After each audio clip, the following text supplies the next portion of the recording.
Alex, s'il vous plaît, rends-moi pas les choses plus difficiles. J'ai assez de misère comme ça. Ça sert à rien de jouer les innocents. Tout le monde sait dans la maison. Puis depuis longtemps. Pourquoi parler de ces affaires-là?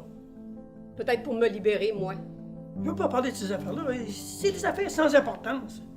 J'ai toujours été attiré par les femmes. Tu le sais, Madeleine, je te l'ai jamais caché. Qu'est-ce qui est vrai? Qu'est-ce qui est faux? Où se trouve le vrai monde?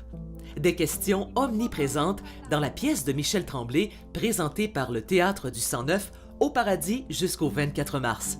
Le vrai monde. Pendant la préparation des décors, nous sommes allés faire un tour sur scène pour rencontrer les comédiens. Quand j'ai lu la pièce Le vrai monde, je me suis dit « Hey, wow, quel beau personnage que j'aimerais jouer ».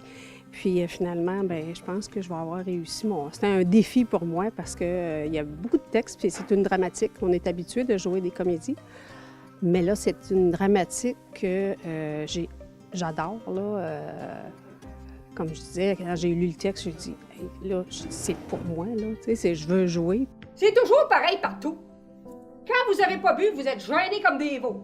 Et aussitôt que vous avez un coup dans le nez, toutes les familles passent. C'est le temps des fêtes. Ou ben non, que c'est un mariage, ou ben non, que c'est une première communion. Faut fêter ça. La boisson puis le tripotage dans les coins, c'est ça pour vous autres, un party. On parle du vrai monde avec un point d'interrogation.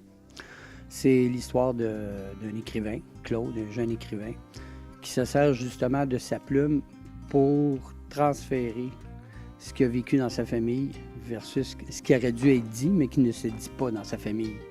Les fameux silences, pour pas déranger rien, pour pas déplaire, tu sais comment on peut être. Et c'est pour ça que quand j'ai lu cette pièce-là, ça m'a bien gros touché. C'est la relation du père qui cherche l'amour de son père via l'écriture, puis à travers ça, bien, le drame qui s'est supposément passé dans la famille. Est-ce qu'il s'est passé? Est-ce qu'il s'est pas passé? Entre ce que Claude a écrit comme pièce de théâtre et la réalité, on va voir ça sur scène.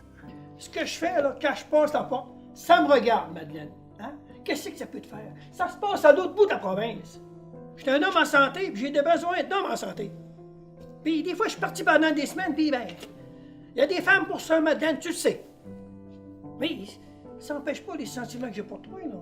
Ces fameux non-dits-là, la loi de l'omerta, c'est pas nécessairement accolé à une époque en particulier. On peut encore parler de ça aujourd'hui. C'est justement, c'est pour ça que j'ai aimé cette pièce-là, c'est qu'on pourrait en faire. Là, techniquement, c'est en 1965 à Montréal, sur le plateau. Ça pourrait être dans n'importe quel village, n'importe quelle ville actuelle. Puis les non-dits, il y en a encore. Puis du monde qui s'était pour pas déplaire, pour pas rien changer. Ça existe encore. Est-ce que, comme certains comédiens, comédiennes, c'est le fait de prendre la peau, entrer dans la peau d'une autre personne qui vous stimule, qui vous plaît? Ah oui, moi, j'adore ça, là. Ça me permet je sais pas, de laver des émotions, comme on dit. Puis, c'est de jouer un rôle c'est de la détente. Tu sais, tu sors de ta zone de confort.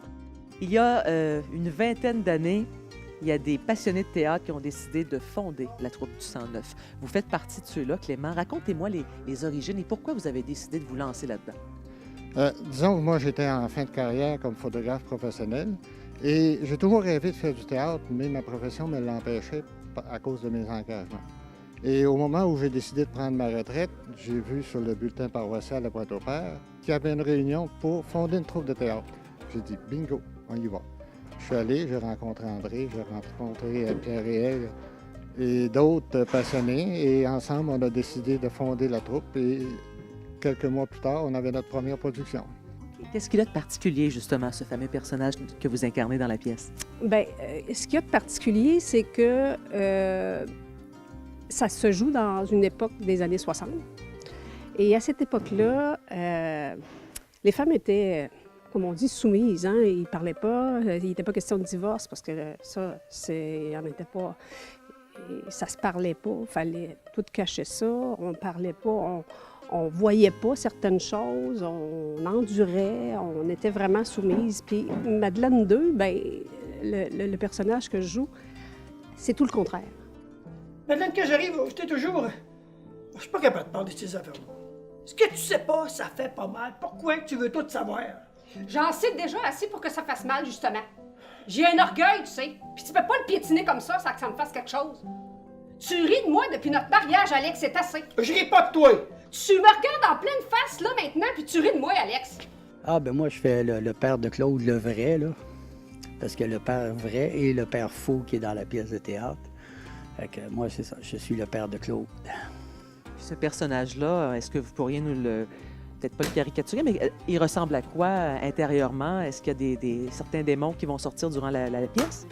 Ben écoute, je peux te dire une phrase qu'il dit à son garçon, là. C'est penses-tu vraiment que j'ai besoin de tout lire ça pour savoir ce que tu penses de moi? Voyons donc. Au lieu de te déchirer le cœur à écrire des insanités sur mon compte, pourquoi t'es pas venu me voir dans une de mes tournées? Pour le reste, ben viendrez voir la pièce.